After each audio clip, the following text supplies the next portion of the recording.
आना है। हाँ, तो ये देश की जनता को, ख़ास तौर से हम जो मेजॉरिटी कम्युनिटी के ज़िम्मेदार लोग हैं, हम उनसे भी अपील करेंगे कि तीसरी मर्तबा देश के प्रधानमंत्री नरेंद्र मोदी को बनने से हमको पूरी कोशिश करनी चाहिए। जहाँ तक हमारा ताल्लुक़ है, हम तो कोशिश करते आ रहे हैं। अब ये जो पॉलिटिकल पार्टीज जो अपने आप को सेकुलर बोलती हैं, उनमें खुद एक अफरा तफरी का माहौल बना हुआ है। अब आप बताइए कि जो मुख्यमंत्री थे महाराष्ट्र के अशोक राव साहब, वो चले गए बीजेपी में और उनको राज्यसभा मिल गया। तो इससे क्या क्या मैसेज जा रहा है? और फिर वही दोहरा रहा हूं कि उद्धव ठाकरे को आपने मुख्यमंत्री बनाया तो आपसे वहां से शुरू हो गया सब चीजें ये। और तो ये है, अब बोरे के मध्य प्रदेश के भी एक सीएम जा सकते, नहीं मालूम जाएंगे नहीं जाएंगे। पंजाब में कोई है वो जा सकते। फिर कोई एक इनका एक नेता है मुंबई का, वो अजीत पवार के साथ चला गया। और वो साहब जो हैदराबाद में कांग्रेस के ऑब्जर्वर ने उनके संग क्या है, वो जो सेलेक्ट करते कैंडिडेट्स को, उस कमेटी का आदमी था। इतने बातें किया मेरे पर्सनली मेरे खिलाफ, सब जो ही पुराने झूठे इल्जाम, आज आप चले गए। तो ये हम शुरू से बोल रहे, ये असल यही लोग हैं जो अल्पसंख्यक समाज को डुबाते हैं और वोट लेते हैं, और दलित मुसलमान का पॉलिटिकल एक्सप्लॉयटेशन यही लोग करते आए। अब देखिए क्या कर रहे हैं। सर, अगर इंडिया अलायंस की पांचवा सवाल है। अगर इंडिया अलायंस की बात की जाए तो आपको लगता है कि कामयाब होंगे मुत्तहिद होकर? और अगर आपको ऑफर आता है इंडिया अलायंस से तो क्या आप उधर जाएंगे? देखिए, अब तक तो कोई ऑफर नहीं आया तो उस पर कैसा विचार करेंगे हम। इम्तियाज साहब ने तो ओपन ऑफर दिया था, आपको याद होगा, कई महीने पहले। एक ने दो मरतबा इम्तियाज साहब बोले, तो उसके बावजूद भी कोई बात नहीं है। तो ठीक है, हम अपनी कोशिश को जारी रखेंगे। मगर अब जो लास्ट पार्लियामेंट का सेशन हुआ, चाहे वो प्रेसिडेंट डिबेट के ऊपर बहस देख लीजिए, ये तमाम सेकुलर पार्टीज की, या फिर जो पार्लियामेंट के आखिरी दिन जो गवर्नमेंट ने रूल 193 के तहत डिस्कशन कराया, ये लोग, इनका भाषण देख लीजिए आप पार्लियामेंट में। क्या है वो, क्या बोल रहे थे वो लोग, क्या करना चाह रहे थे। तो मैंने अपने स्पीच में कहा था कि जब काजी साहब निकाह करते किसी दूल्हे का, तो दूल्हे की रजामंदी लेके फिर दुल्हन के पास जाते, दो गवाहों को लेकर। तो दुल्हन के पास जाते तो दुल्हन शर्मा के नहीं बोलती, कबूल है, खामोश रहती। तो ऐसा वो उसको बोलते भाई ये रजामंदी, इसकी खामोशी इसकी रजामंदी है। तो ये लोगों की खामोशी रजामंदी है, पूरा हर चीज पे खामोशी है। आप बीजेपी से आइडियोलॉजी पे नहीं लड़ना चाह रहे हैं, आइडियोलॉजी पे लड़िए ना। असल तो मुद्दा आइडियोलॉजी का है। आप आइडियोलॉजी पे नहीं लड़ना चाह रहे हो लोगों को। आप नहीं बोलना चाह रहे कि 6 दिसंबर को क्या हुआ। आप नहीं बोलना चाह रहे कि दिल्ली में 600 साल पुरानी मस्जिद को, कब्रस्तान को तोड़ दिया गया। आप नहीं बोलना चाह रहे कि सुनहरी मस्जिद जो 200 साल पुरानी है उसको नोटिस आया तोड़ने का, उस पर नहीं बोलना चाह रहे आप। उत्तराखंड का यूसीसी का बिल आया तो ये जो सेकुलर पार्टी है, वॉइस वोट से उसको यूनानिमस पास कर दिया आप लोग। क्या है आपका, क्या कमिटमेंट है इस आइडियोलॉजी पे आप बोल रहे? फिर आप क्यों बोलते मुसलमान को आके सब धोखा क्यों देते आप? ये सब चीजें हैं सामने आ रही हैं। सर, आपको लगता है क्या? एक लास्ट वाला सवाल, इम्तियाज साहब यहाँ से मुंबई जाने की सोच रहे हैं।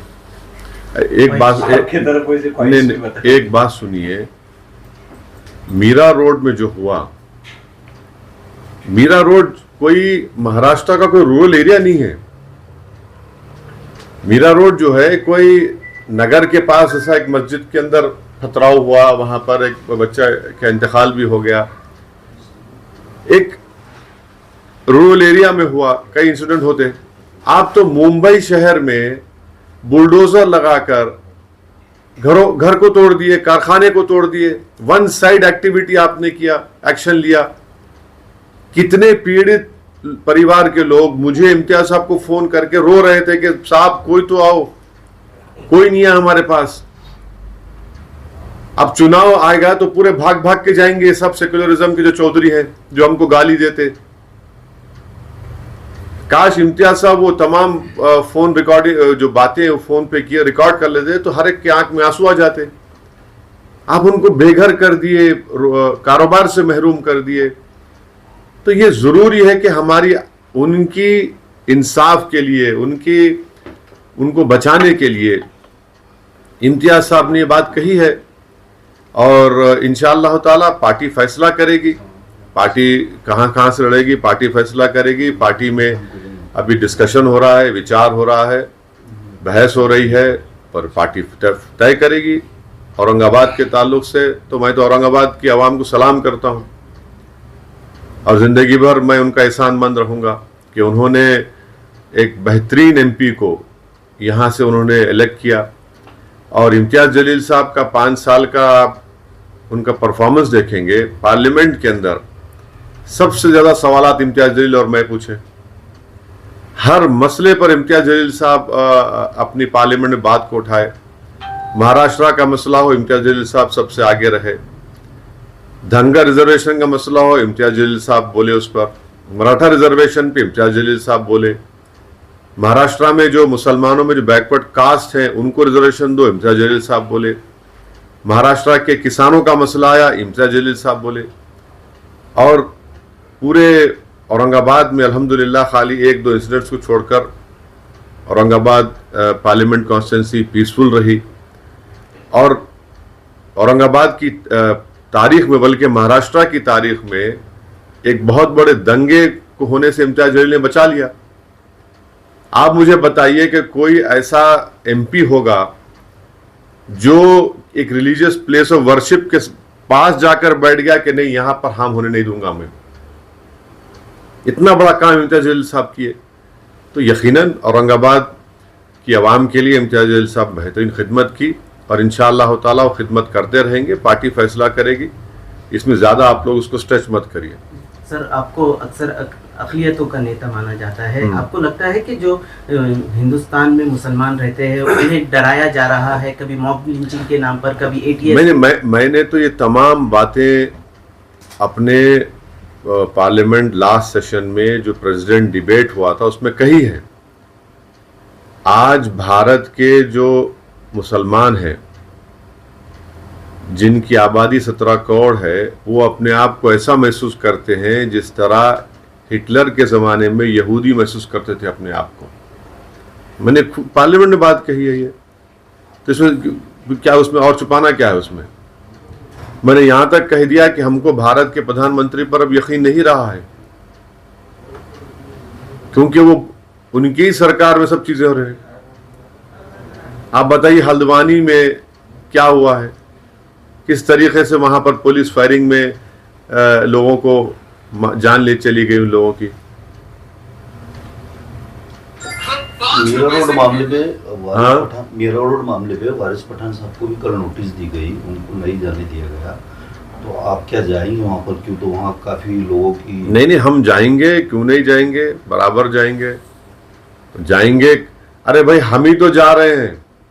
ये जो बड़े बड़े पार्टीज के नेता है, इलेक्शन आएगा तो भीख मांगने जाएंगे। जब किसी का कारोबार बुलडोजर से बर्बाद कर दिया गया, घर को बर्बाद कर दिया गया, ये लोग बेशरम ही है लोग कि इंसान की तकलीफ इनको दिखती नहीं। वोट के लिए जाकर अपनी गरज के लिए खुदगर्ज लोग हैं ये लोग।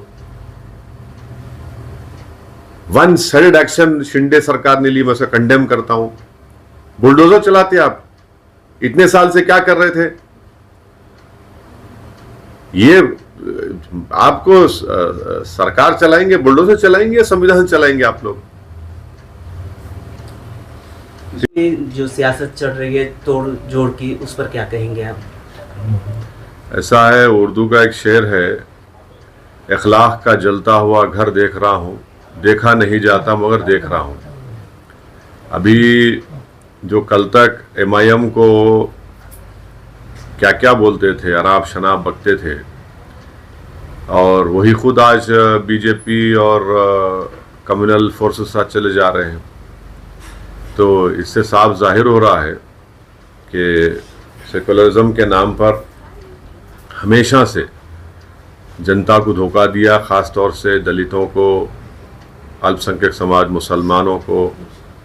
तो ये इनके चेहरे सबके सामने आ रहे हैं, लोग एक्सपोज हो रहे हैं, और भी बहुत से चेहरे हैं।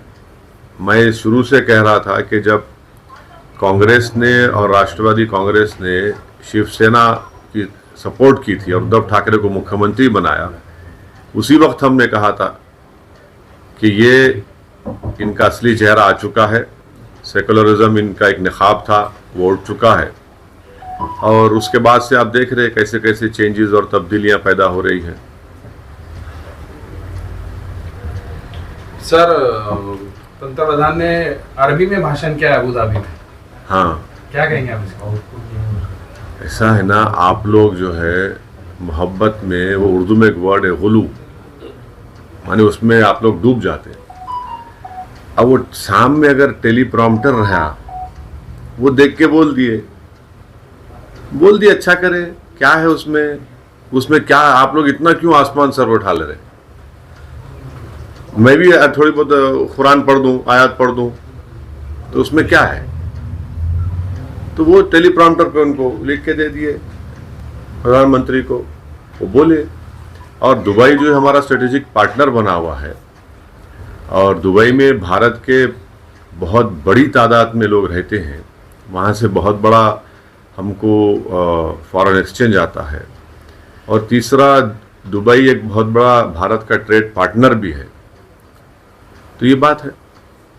सर, मुल्क में कई जगह पर बड़े बड़े आंदोलन हो रहे हैं, उसे आप किस तरह देख सकते हैं? देखिए, जहाँ तक आप फार्मर एजुटेशन की बात कर रहे हैं, मेरा मानना ये है कि एमएसपी के ताल्लुक से कानून बनना चाहिए। स्वामीनाथन साहब की जो रिकमेंडेशन थे उसको कबूल करना चाहिए। और तीसरा, अगर कोई प्रोटेस्ट करना चाहता है तो उनको प्रोटेस्ट करने की जगह दीजिए। आप दिल्ली में आप प्रोटेस्ट ही नहीं करना, ये क्या मतलब है? उनको प्रोटेस्ट करने दीजिए ना। प्रोटेस्ट से क्या, प्रोटेस्ट तो एक फंडामेंटल राइट है जमहूरियत में, और एमएसपी की गारंटी का कानून बनना चाहिए। स्वामीनाथन साहब की जो रिकमेंडेशन उसको कबूल करना चाहिए। उन पर जो केसेस है अब तक विड्रॉ नहीं हुए, वो केसेस विड्रॉ होना चाहिए। काफी जाके वहाँ भाषण भी कर रहे हैं और सब जा रहे हैं, मगर वारिस पठान जब जाने की बात, राजा सिंह को आज उन्होंने वहाँ पर ऐलान किया कि हम रैली निकालेंगे, और वारिस पठान को दूसरे तरफ नोटिस दे रहे हैं। यही तो हम बता रहे हैं। जितने महाराष्ट्र में क्या है, लव जिहाद के ऊपर 30-40 मीटिंगें हुई पूरे महाराष्ट्र में, उसमें कितनी गंदी बातें कही गई, प्रोवोकेटिव बातें कही गई। यहाँ की शिंदे सरकार तो आंख मूंछ के बैठी थी, क्या चलो उनकी सरपरस्ती हासिल थी। सुप्रीम कोर्ट में कोई केस डालता तो इनको केस बुक करना पड़ा। जब कभी भी कोई इस तरह का पब्लिक मीटिंग होती, थोड़े दिन पहले सुप्रीम कोर्ट में केस आया, जिस सुप्रीम कोर्ट ने कहा कि अगर इसमें कोई अनाप शनाप इलीगल बातें कहेंगे तो अब एक्शन लो। तो ये तो पूरा कर रहे हैं ना भाई, ये फाशिज्म है, ये मेजॉरिटेरियन पॉलिटिक्स का आप बेहतरीन मिसाल देख रहे हैं। अब वही तो मैं शुरू में कहा था आपसे कि आइडियोलॉजी पर तो मुकाबला नहीं हो रहा है ना। मुसलमानों से यही कहा जा रहा है कि तुम गूंगे, अंधे और बहरे बन के बैठो, और इलेक्शन जब आएगा निकल के हमारे को सेकुलरिज्म के नाम पे वोट दे दो और खामोश बैठो। हम बर्बाद हो रहे हैं। अरे भाई, दिल्ली में 600 साल की मस्जिद के बाजू कब्रस्तान था, आप जाकर देखिए, विजुअल्स हैं। कब्रस्तान को डेमोलिश करे तो उस मुसलमानों के लाशों में कफन बाहर निकल कर आ गया उसमें। इतनी बेइज्जती, ये कोई तरीका है? तो ये हर जगह इसी हो रहा है। वारिस पठान को रोकेंगे, एमआईएम के कार्यकर्ता को नहीं जाने देंगे, मगर जो आरएसएस बीजेपी के वो जाएंगे, वो जाकर जख्म पर नमक फेंकेंगे। सीए एनआरसी का मसला अभी आप आने से पहले बोल दिया, बस सब हो गया। चलिए सर, आखिरी आखिरी हो गया बस। सलाम अलैकुम। हज के लिए अभी चलो।